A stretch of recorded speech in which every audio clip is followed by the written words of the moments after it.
खड़े रह के देखेंगे तो खर्ची कौन करेगा। तमाम पेरेंट्स से गुजारिश की जाती है कि खरीदी करें और बच्चों की हौसला अफजाई करें।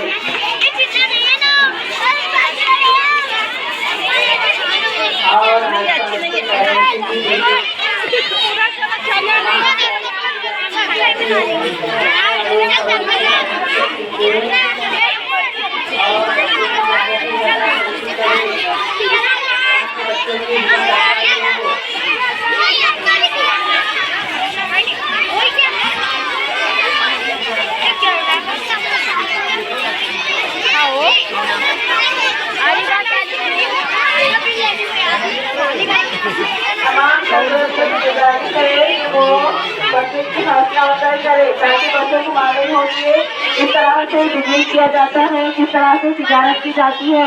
ये बच्चों में तिजारत और है तो बिजनेस से मालूमात उनको होना किस तरह से खर्च होती है, ये मालूमात के लिए इस तरह से आज कैंटीन रखा गया है। तमाम छात्रों से गुजारिश है कि वो हमारे तलबा तालिबा से खरीदी करें और उनकी हिम्मत अफजाई करें और उनके अंदर इस तरह से बिजनेस करने का हौसला बढ़ाए ताकि वो अपने आने वाली इन फ्यूचर में भी इस तरह से अपने अच्छे से कमाई करने की वो बच्चे काबिल बने। तमाम सरपरस्तों से गुजारिश है कि हमारे तलबा तालिबा से अच्छे खरीदी करें।